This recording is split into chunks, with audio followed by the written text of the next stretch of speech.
Hi, Liz. This is just a quick video to talk through how you can set this up. So this is just an example survey in my own account. It's not exactly the same as your survey, but I'll just give you like the general idea, and it'll just be the logic that might be slightly different in your survey flow.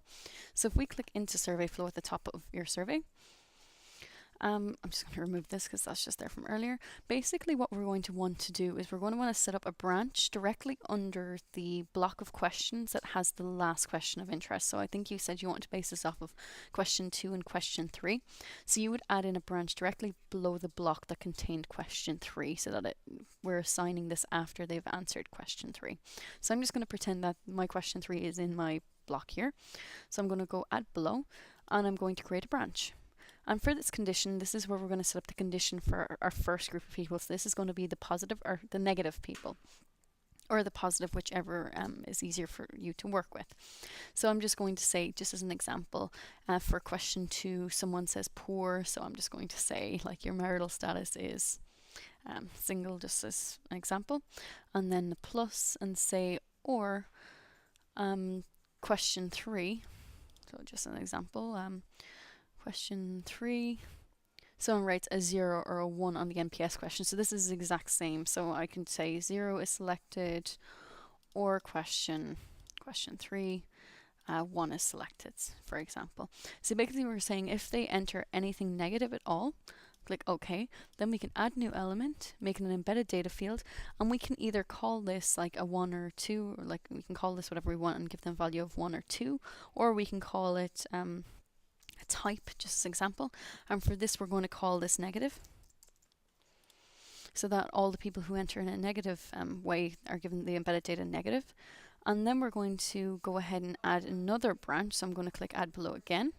I'm going to choose a branch. I'm going to move this down below this branch right here. And what I'm going to say for this condition is if embedded data type is empty. So basically, if they have not been assigned type equals negative, then we're going to assign them instead the type positive. So basically, this is going to be assigned directly after they answer question 3. So we're going to set the condition in our embedded or in our email trigger to be if type is equal to negative or type is equal to positive, then trigger the email. And once they have been assigned either negative or positive, it doesn't matter how far through the rest of the survey they make it. So as long as they've been assigned either positive or negative, the email trigger will fire as long as they have at least got to this area here. So it doesn't matter if they answer the last 3 blocks of questions, for example. So we've assigned an embedded data to all of our participants at this stage. So you're just going to click save.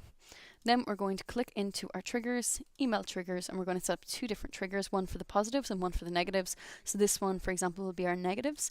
We're going to add our condition. We're going to base it off of that embedded data of type, I think that's what I called it, is equal to negative. This is an example.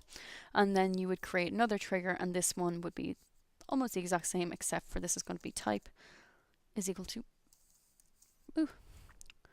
positive. And that's it. Now you have 2 different emails set up, one for the positives, one for the negatives.